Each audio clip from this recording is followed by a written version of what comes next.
नमस्कार, मैं हूं आपके साथ प्रतीक्षा। सभी पार्टियां गुजरात में चुनावी गणित साधने में लगी हुई हैं। पिछले विधानसभा चुनाव में वोटों के क्या समीकरण रहे थे, जिसकी चर्चा इस चुनाव तक हो रही है, ये सोचने वाली बात है। साल 2017 में हुए विधानसभा चुनाव के आंकड़े बेहद दिलचस्प थे और उसकी चर्चा 2022 में भी चल रही है। 2017 तक आम आदमी पार्टी सत्ता में नहीं थी, जिस वजह से मुकाबला सिर्फ भाजपा और कांग्रेस के बीच सीधे तौर पर देखने मिल रहा था। पर अब आम आदमी पार्टी की एंट्री हो चुकी है। आम आदमी पार्टी की एंट्री से गुजरात चुनाव का रोमांच और बढ़ गया है। हिमाचल की कहानी भी कुछ ऐसी ही है। कुछ आंकड़े ऐसे हैं जो इस साल के चुनाव में भी चर्चा का विषय बने हुए हैं, पिछले साल की तरह। 2017 के चुनावों की बात करें तो गुजरात की 182 सीटों में से 115 पर और हिमाचल की 68 सीटों में से 12 सीटों पर ईवीएम मशीन में नोटा यानी नन ऑफ द अबव यानी उपरोक्त में से कोई नहीं के विकल्प को तीसरे नंबर पर सबसे ज्यादा चुना गया था। इस बार राज्य में आम आदमी पार्टी ने चुनाव में दोनों राज्यों में अपना खाता खोलने का प्रयास किया है, इसलिए माना जा रहा है कि हो सकता हो नोटा की जगह यह विकल्प हो जाए। आइए आपको नोटा के बारे में थोड़ा बताते हैं। भारत में नोटा पहली बार सुप्रीम कोर्ट के 2013 में दिए गए एक आदेश के बाद से शुरू हुआ।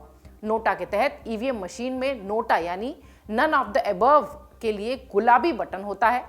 यदि आपको कोई उम्मीदवार पसंद नहीं है तो आप नोटा का बटन दबाकर पार्टियों के प्रति जनता अपना विरोध दर्ज करा सकती है, या आप ये कह सकते हैं कि हमें कोई भी नेता पसंद नहीं है।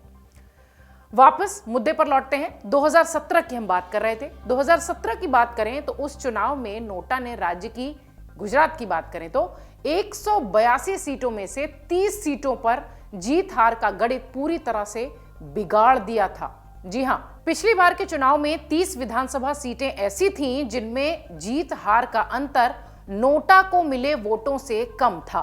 इसमें से 16 सीटों पर भाजपा, 12 सीटों पर कांग्रेस और 2 सीटों पर निर्दलीय उम्मीदवारों को जीत मिली थी। 7 सीटें ऐसी थीं जहां जीत हार का अंतर 1000 से भी कम का था। इन सभी सीटों पर नोटा पर पड़े वोट 1000 से ज्यादा थे। 3 सीटों पर तो 3000 से ज्यादा लोगों ने नोटा का बटन दबाया था। 9 सीटों पर जीत हार का अंतर 1000 से 2000 के बीच में था।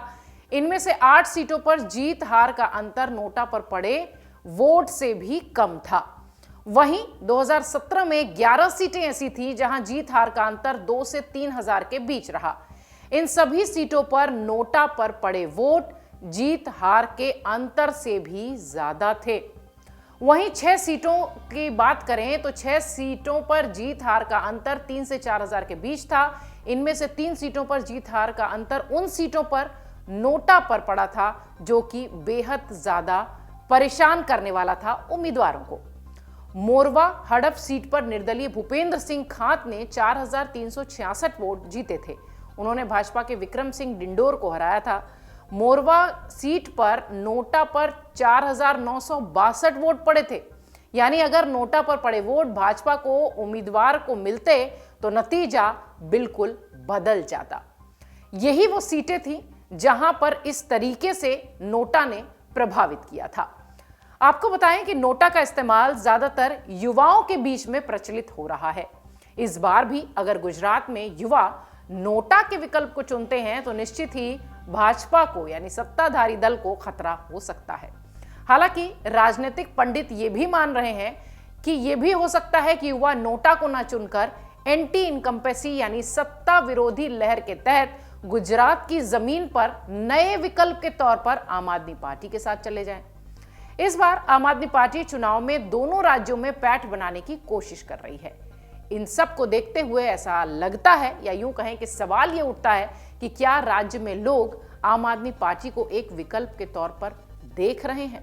अगर ऐसा होता है तो निश्चित ही आम आदमी पार्टी की बल्ले बल्ले है। वैसे नोटा एक ऐसा विकल्प है जिसे युवाओं ने एक हथियार के तौर पर इस्तेमाल करना शुरू कर दिया है। देखना यह है कि गुजरात और हिमाचल के चुनाव में नोटा को कैसे युवा लेते हैं और कैसे इसका इस्तेमाल करते हैं। डाउनलोड करें अमर उजाला ऐप और पाएं खबरें लगातार। अगर आप ये वीडियो YouTube पर देख रहे हैं तो हमारे चैनल को सब्सक्राइब करें और बेल आइकन को दबाना ना भूलें। अगर आप Facebook पर ये वीडियो देख रहे हैं तो हमारे पेज को लाइक करें।